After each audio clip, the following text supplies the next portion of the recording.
Good morning, guys. It's Donna Fisher. It's Sun at 7. Woo! We're both wearing green. We didn't plan that, but that's cool.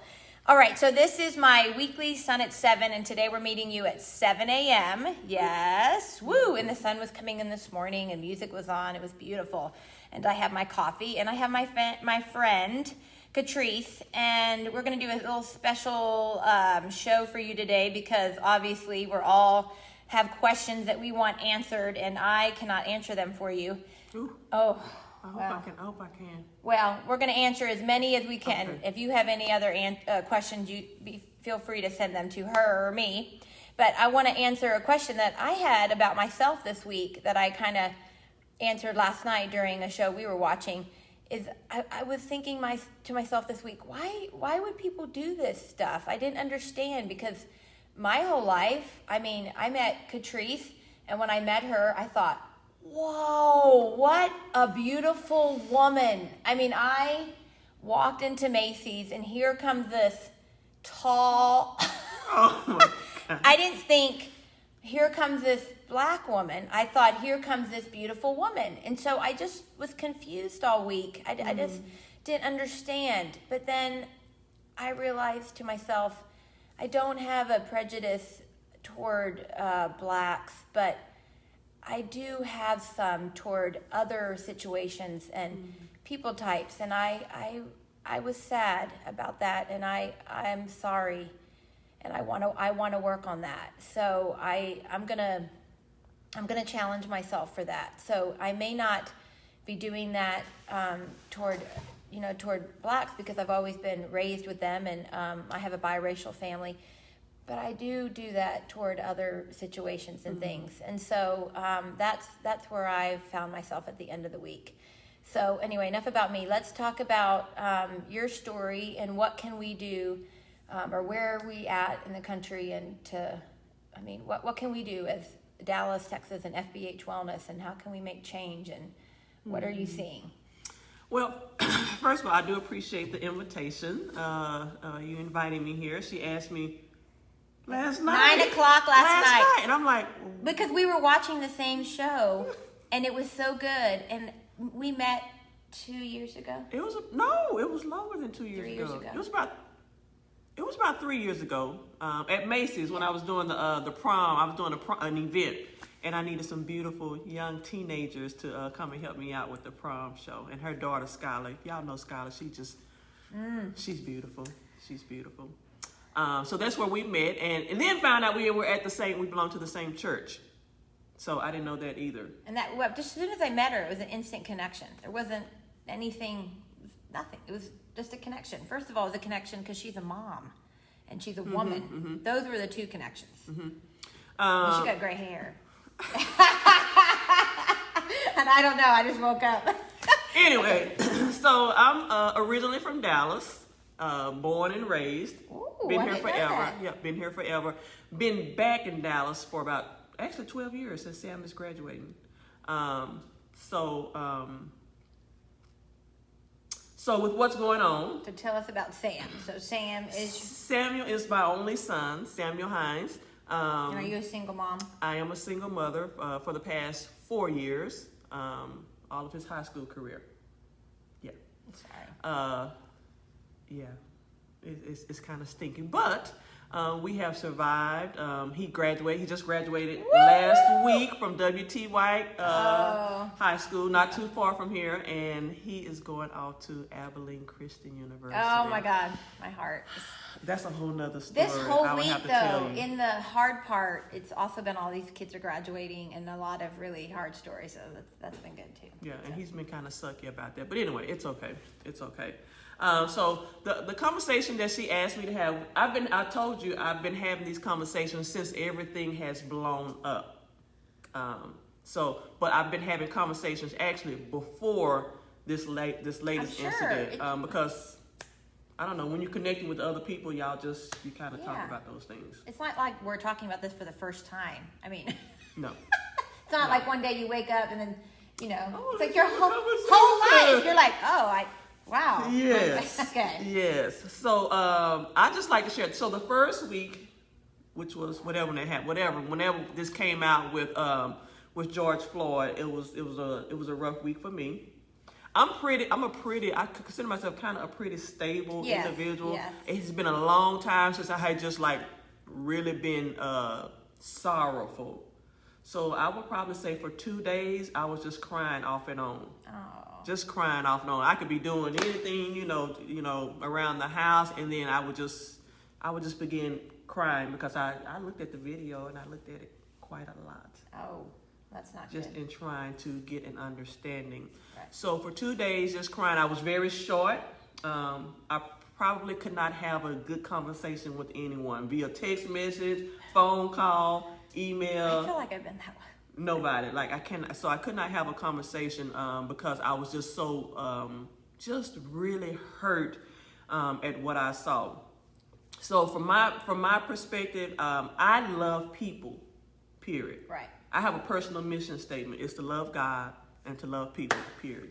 I could have been anybody. It could have been my son. Right. It could have been my uncle. It could have been my father. It could have been anyone that I know. And so from my perspective, that's somebody's son, or he has children. And so I just weep when I see stuff like that, irregardless of the color. But I knew it was bigger than that. And so just getting to have the conversations with people. Hey, what do you see? How do you feel about that? I understand. I don't agree with it, but I understand the looting and everything because some people do not know how to respond when stuff like that happens. Yes. Me, it was just crying. Other people, I'm going to get out there and protest or do, but that type of response I don't agree with, but I can understand if you've had a lot of deep sorrow, built up pain. Right.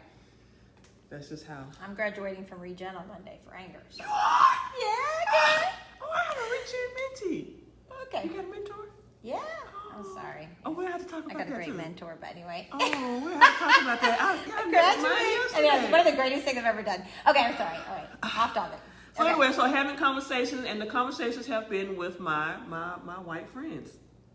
Just to I mean, I had a couple of Sundays ago. It was with my community group leader and her daughter sitting outside up under the tree, just having conversations. My heart, deep heart, really is for the church. What are we doing?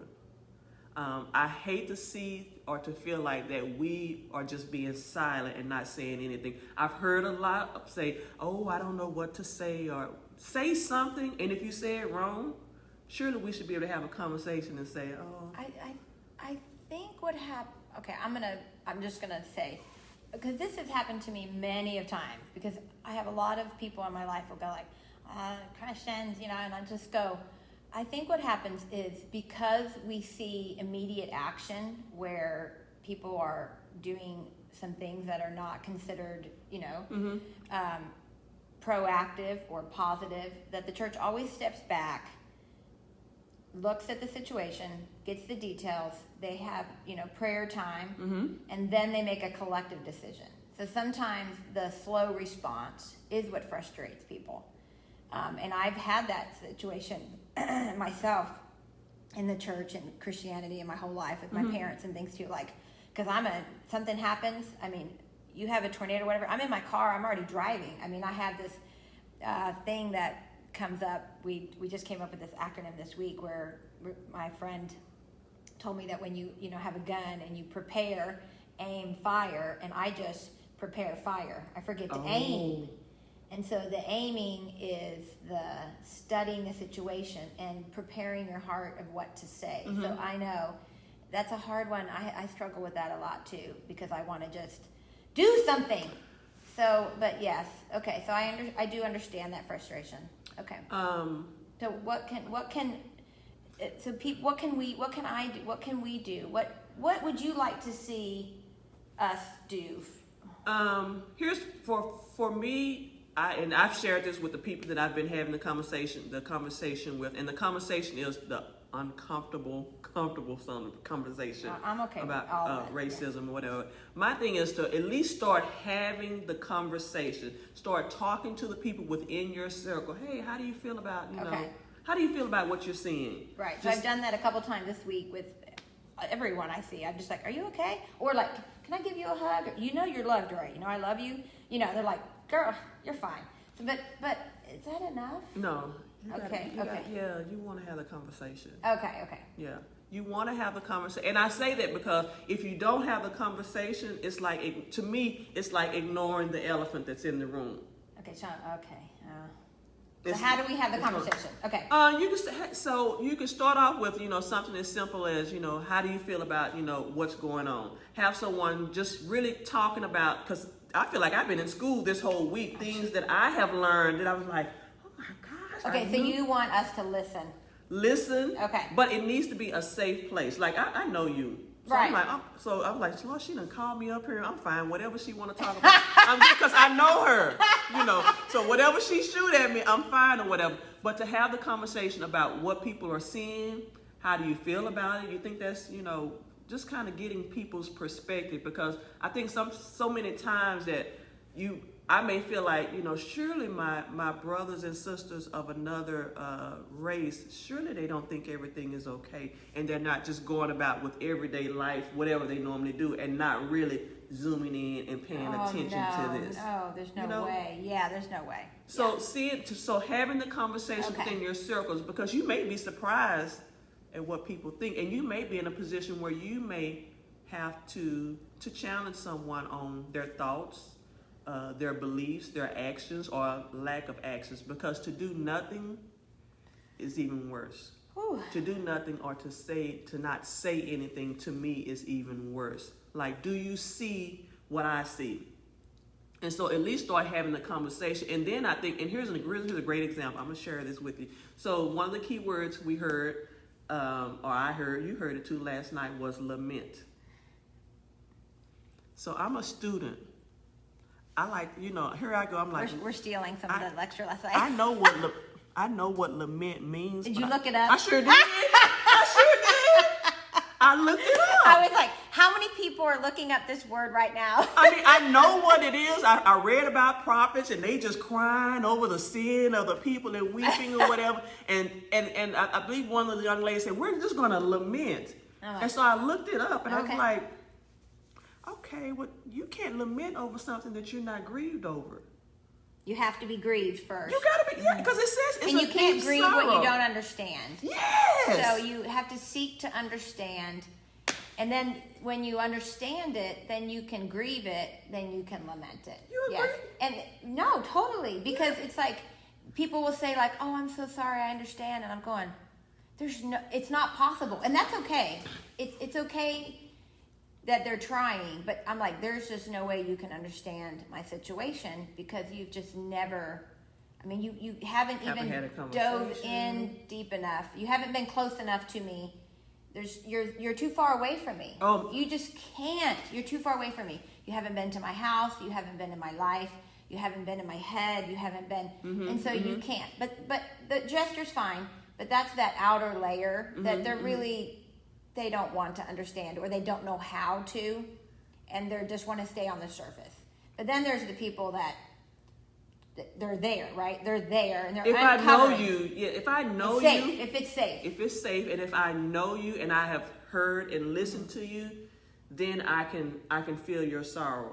You know what I'm saying? Totally. But I just can't come in if I don't know you. Or haven't had a relationship. I just can't come and say, okay, we're gonna lament.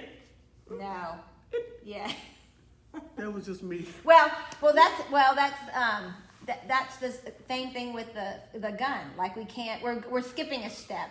We're skipping a couple steps. We have to go sorrow, grief, lament. Yeah. I agree. So once you have those conversations, we see the pictures. We saw the video. We have sorrow. The grief comes from right, the deep understanding, getting in, researching, reading, and then we can talk. Maybe we can lament, but maybe that's more for, maybe we stay in grief a little bit because it's not really our story. Okay, so that brings up another thing. One of the conversations that I've had with a friend, and my friend just, I hate now that I'm in the season now where I have to tell everybody, oh, my white friend. It used to just be, oh, my friend. But this is interesting. But that's kind of where I am now. But that's not the norm. Oh, my white friend. You would never say that. No, I would never say that. But because of the conversations, now I'm saying, oh, my white friend. So this is kind of where we are saying. But what if I said, oh, my black friend? Well, but it's kind of there may be a problem. But this the season that we're in. I know, but it's like, how do you? Yeah. It's kind of like the season that we're in, but that's not for me, it's not the I norm. used to be very casual, and I do catch myself now. Like, I mean, I would be like, oh yeah, look for Catrice. She's, and I would say, oh, she's that tall, really beautiful African-American. Yeah. But, and then now I would be like, oh, you'd have to be. Well, I would catch myself like, and I don't want to be fearful. See, but that wouldn't bother me. Well, not you, because I you know what I'm you, saying. but yeah. Yeah, Huh. yeah. Okay, so your white friend. So my white friend, okay. my white friend, we have said that this is we want to still be bothered. Okay. We don't want to go to one extreme or the other. So I told her a couple of Sundays ago, I said, Pam, I don't want to go into the land of bitterness. Oh, you know what I'm saying? Yes. But I want to stay bothered enough where I stay focused on this, where I can continue to have conversations with people and see what can we do to make changes. Because sometimes we can become numb to certain things. Oh, that's just another black man. Oh, the black people, they out there, they upset again or whatever. Well, we could just become, that's just the normal, and we just continue to go about. Which is why it's continuing, right? Yeah. So yeah. numb, bothered, bitterness. Yes. We don't want to be numb or bitter, and we want to be bothered enough. Yeah, to still try to have those conversations and to come about making some sort of change. And I just don't want to sit and just be like, oh, we just going on with life as usual, whatever, because there's still a lot of hurt and pain. And she asked the question too, this is another lady asked the question, when you saw the officer on George's neck, did you see all white people or did you see your church? What did you see? I said, no, I saw a system. I saw a system actually on his neck, not just all, because we don't want to it's ignorant to make generalized statements. You can't say all police officers are bad. You can't say all white people, because there's bad in every. I think that is the hardest part. That's what I've been struggling with this week. What? Is we have our environment that we were raised in, or whatever our history is of our individual lives, or how we've been raised, or whatever. We have these groups of people that do have a percentage of, so, you can put categorizing in people, and there's a high percentage of people in those categories that do those things, right? So, I mean, you could put Jewish and, Italian and blacks and all that in there. But then there's the other percentage of people in that group that are completely different, right? And so we generalize, which gets us in trouble. It does. It gets me in trouble a lot. So that's where I'm trying to be very, in my mind, like, okay, I'm generalizing a whole group of people that is completely wrong, because that's just 30%, and there's the other 70% of people that, so, okay. I had another lady brought up something that I like to talk about, address too, is she said it, but I know her, and I know her heart. She came from the standpoint of saying, well, I just don't want to have to give sympathy, to all. I said, personally, I'm not looking for sympathy.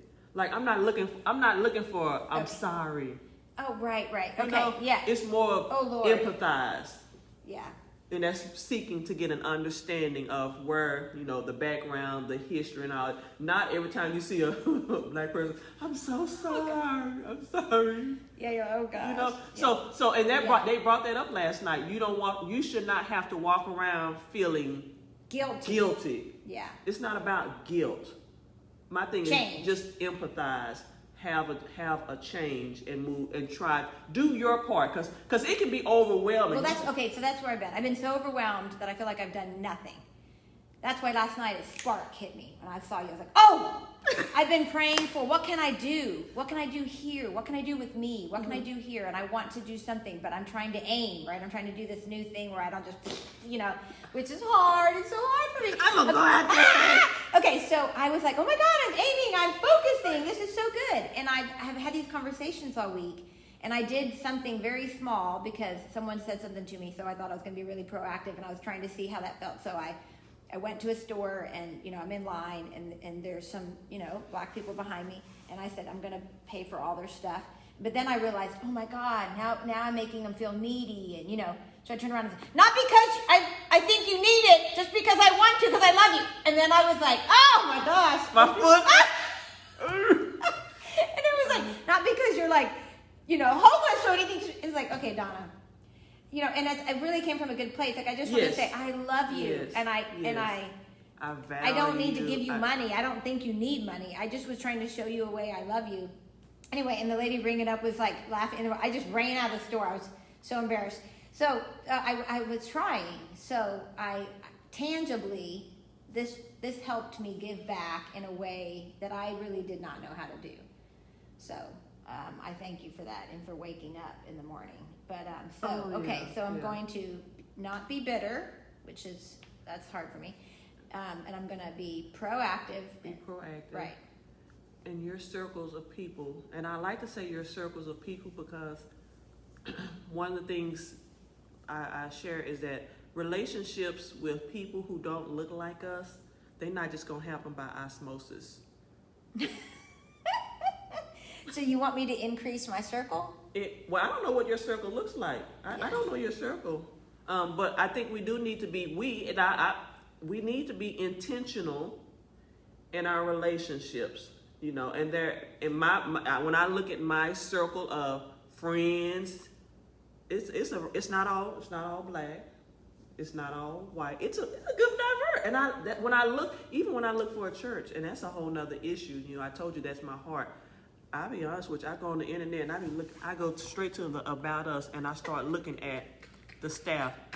I look at the leadership. Okay, is this a normal? Okay, I want to ask you this question. I do. Okay, because when I was doing advertising when somebody's telling me about advertising, they're like, well, make sure you have a minority picture. And I was like, are you kidding me? I am not going to stick some person on my website just because.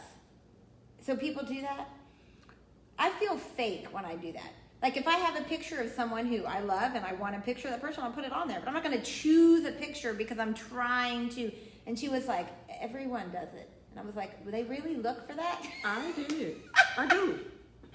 Okay, well, I want to change my website. No, I'm not telling you to change your website. But when I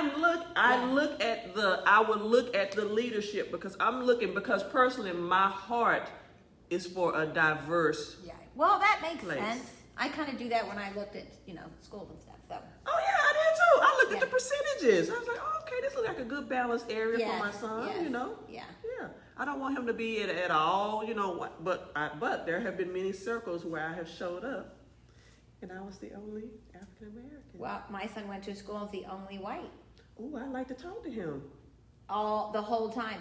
He was the only white kid on the whole basketball team, and I was the only white mom there. So tell me how that felt.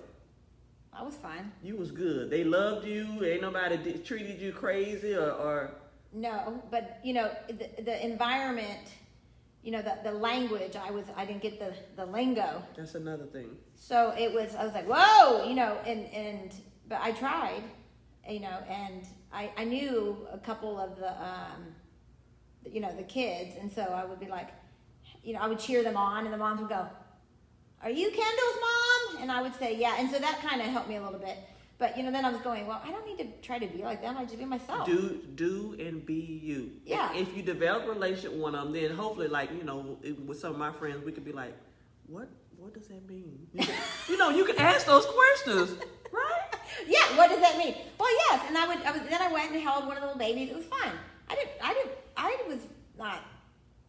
It wasn't awkward at all. So if you have a relationship, you can ask those questions, because it's a total different environment and getting to learn the cultural differences. And to me, it's more valuable anyhow when you learn more. Value. Yeah. Okay. If you have any questions, send us. Oh. I don't know. Lisa Reynolds. Hey, Lisa. We forgot about all these people. I know. Do you know Lisa? We were just enjoying our conversation with everybody. Do you know Lisa Reynolds? Hi, Lisa. Catrice, thank you. That was awesome. What's your takeaway? That's one of my phrases. What's your takeaway? My takeaway was that this was meant to be last night because I have been searching for what can I do. And I've been trying really hard to not jump in until I found something that felt right for me and for FBH. And last night was like, that's why I was like, oh my gosh, hang on a second. And you answered that, so that was good. And then my takeaway is that what you said about the bitterness and the middle ground is because that's my struggle. Is I get very angry, you know, so angry. I just want to. I want to fix it by, you know, I just get angry, and so I like that middle ground where you're like, I'm not a person who does nothing. I mean, that makes me angry. Yeah. But I do sometimes too much, and then the bitterness. So I like that middle ground. It's good for me. Okay, that's fair enough.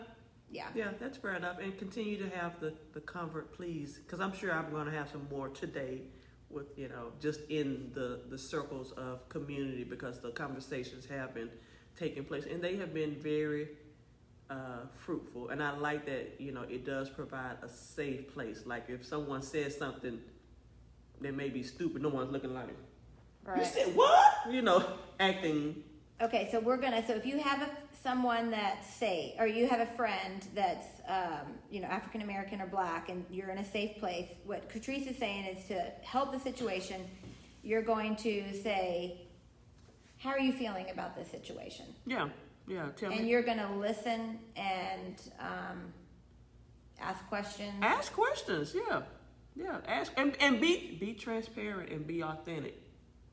Yeah. Okay.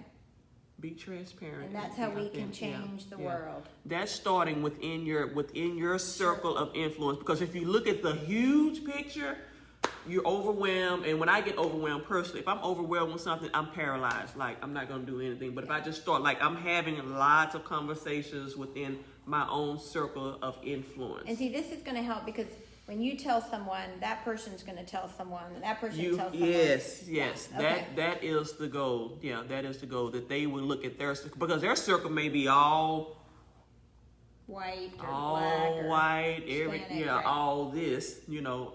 But then why is it not a diverse circle? Why are we not having those conversations? Are we going to say, well, because it's not my son. It's not affecting me, which brings up the other thing too, having the conversations we having to have those conversations again with our sons. Yeah. Oh. And how to respond if that happens. To be the kids thing. Yeah, I'd be interested to see, you know, what their thoughts are right now. Mine with my son is. I need to do that. That's good. Okay. That would be good to see where a lot of the teenagers are with everything that's going on. You know, mine, I'm just still having the conversation, how to respond if you get, you know, pulled over by an officer. All police officers are not bad. They are not the same. And really with him just trying to be involved. Be involved. Don't take a stance don't take a stance that this can't be you.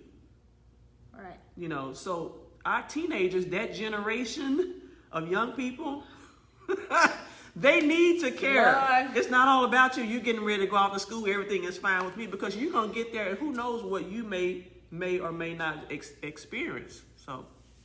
Okay. Hi, Donna. Somebody say hi, Donna. Oh, hi. I don't know. Oh, Lisa Reynolds. Yeah. Oh. It's 7:00 in the morning. These are only people that are up this early. Oh, I know. Yeah. Okay, so anything else? Sun at 7. We're about to sign off, and we're so thankful to have some really amazing direction for where we're going to go. Hopefully you'll take that to heart and use that. And if not, well, that's kind of one of the reasons why we're in this place, right? Yeah, exactly. So, and don't turn the other cheek. Don't turn the other cheek. Yeah. Zoom in. Lean. That's what he said. Lean in. Lean. All right, we're gonna lean in. You said don't do that. Hello. We're leaning in. Come on in. Come on in. Come on. Don't get me that. All right, guys. All right, you guys have a great Sunday, and we're thankful that you're with us, and we'll see you next week. Bye. Thank you.